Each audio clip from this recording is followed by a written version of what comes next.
नमस्कार आप सभी को, बहुत स्वागत है आपका हमारे यूट्यूब चैनल पर। और आज हम एक प्रैक्टिस में थोड़ा-सा एक डेली का कुछ एक इवेंट है, उसको समझने की कोशिश करते हैं। चलिए तो मैं चार्ट आपके सामने शेयर कर लेती हूँ और फिर मैं आपको इवेंट बता देती हूँ। देखिए मेरी स्क्रीन पे बहुत सारे चार्ट दिखेंगे आपको। ये एक चार्ट है, फीमेल चार्ट है। आप चाहें तो आप डेट ऑफ बर्थ नोट कर लीजिए। ठीक है जी, फीमेल चार्ट है 20th नवंबर 2005, सुबह के 10:10 यूपी। मेरठ, सॉरी। इवेंट देख लेते हैं क्या हुआ। बहुत माइल्ड सा, बहुत हल्का सा पैर में फ्रैक्चर। ये जो अपना पैर के तलवे के आसपास ना एक इधर ये आपकी काफ मसल के बिल्कुल नीचे फ्रैक्चर है ना, बहुत हल्का सा माइनर सा। उसको कैसे समझोगे? यहाँ पे ना मैं आपको एक्चुअली गोचर समझाना चाहती हूँ इसमें। दशा तो आप लोगों को सबको आती है। जो लोग पुराने लोग हैं उनको दशा बहुत आराम से समझ में आएगी। शनि की महादशा, शुक्र की अंतर्दशा, शुक्र पत्रिका में 6th हाउस का लॉर्ड है ना? और दशा का एक्सिस क्या है? 6-8 एक्सिस। तो हमें समझ में आता है कि भाई 6-8 है तो परेशानी देगा। अब दिक्कत क्या होता है कि 6-8 तो 1 साल भी हो सकती है, 1.5 साल भी हो सकती है, 2 साल भी हो सकती है। परेशानी कब आएगी? उसके बहुत सारे फॉर्मूले हैं। यहाँ हम उसमें से एक फॉर्मूला, पहले ही बता रही हूँ, बहुत सारे फॉर्मूले हैं। एक फॉर्मूला एक्सीडेंट का हम डिस्कस करें, ठीक है? तो ये मत कहिएगा कि इस ये तो किसी के साथ भी हो सकता है ना? तो एक फॉर्मूला है जो मैं आज आपके सामने डिस्कस कर रही हूँ। ये घटना थी 2 तारीख की, यानी 2 अप्रैल की।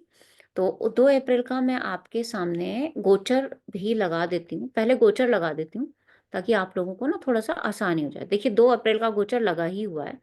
ये जो नीचे आपको ये चार्ट दिख रहा है ना, गोचर कुंडली भाव 2, ये 2 तारीख का लगा हुआ है।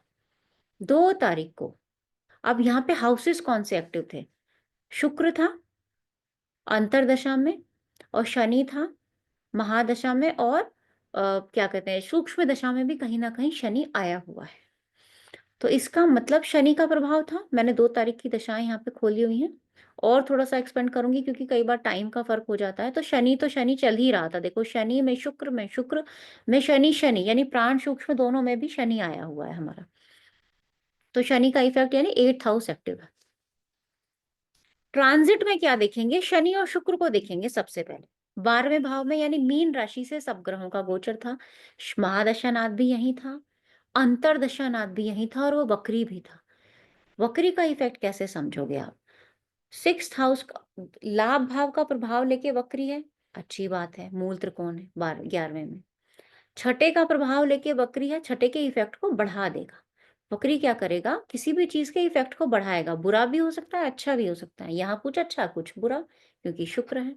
खर्चे भी कराएगा एक तरफ घर में बैठे बैठे, लेकिन 6 का प्रभाव क्या देगा? रोग भी बढ़ा सकता है। राशि कौन सी है जिसमें बैठा है? 12, मीन राशि, जो पैर के तलवे को बताती है ना, नीचे वाले हिस्से को, तो चोट भी वहीं पे लगी है। तो ये भी आप समझ सकते हो अंतरदशा से। प्रत्यंतर दशा कहाँ है? सॉरी, सूक्ष्म और प्राण दशानाथ कहाँ बैठा है? अष्टम में, कर्क राशि में। कर्क राशि क्या कौन सी राशि होती है? 4th हाउस में, काल पुरुष में, जो आपके घर को बताती है ना? 4th हाउस में काल पुरुष में मतलब घर में ही चोट लगी थी, ये घर की सीढ़ियों पे चोट लगी थी, तो ये घर को भी रिप्रेजेंट कर रही है। उसके बाद आगे हमें क्या देखना है? आपको ध्यान होगा, मंगल भी शायद 3 के रात को या 4 को शायद चेंज हुआ है ट्रांजिट।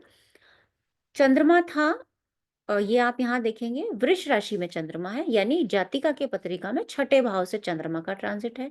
साथ में गुरु बैठे हैं, गुरु इनके लग्नेश हैं, ठीक है? और चंद्रमा का रिजल्ट हमें कैसा मिलता है? गोचर का आप खुद भी प्रैक्टिस कीजिएगा। जहां चंद्रमा है उसके ट्राइन में जो प्लैनेट्स होंगे, उसका रिजल्ट आपको मिलेगा ही मिलेगा। नहीं मिलेगा तो मुझे बताइए, ठीक है? बाकी ग्रहों का इफेक्ट भी आएगा। ट्रांजिट में चंद्रमा को कौन देख रहा है, किसके साथ पाप कर्तरी है, मतलब वो सारा इफेक्ट तो मैं बाद में बताऊंगी, क्योंकि एक साथ तो डाइजेस्ट भी नहीं होगा ना इतना सारा। तो आप देखो कि चंद्रमा के साथ गुरु बैठा है, गुरु खुद लग्नेश होकर 6th हाउस में है। मैं चार्ट को, गोचर को मैं लगन से देखना बता रही हूँ, मैं चंद्रमा से देखना नहीं बता रही हूँ। क्लियर? 6th हाउस में चंद्रमा है, ट्राइन में केतु है, कुजवत केतु। तो हमें पता चल गया कि 2.25 दिन में गुरु और केतु से रिलेटेड रिजल्ट जातिका को मिलेगा, और वो भी 2, 6, 10 भाव को मिलाकर। क्लियर? ये तो समझ में आ गया आप लोगों को? मंगल कहाँ था? 3 नंबर राशि में। रात को ही चोट लगी, रात को ऐसे मंगल का ट्रांज़िट ऑब्वियसली चेंज होने ही वाला था, बिल्कुल। तो जब बिल्कुल लास्ट डिग्री पे ग्रह होता है ना, वो अगले भाव का फल देता है। मंगल कहाँ आया? शनि के ऊपर वो बढ़ रहा था, आप बढ़ रहे हो किसी चीज़ की तरफ तेज़ी से ऐसे, है ना? और मंगल क्या है? मंगल और सूर्य ऐसे हैं एंट्री करते ही प्रभाव देते हैं, क्योंकि वो बहुत फ़ोर्स के साथ काम करते हैं, है ना?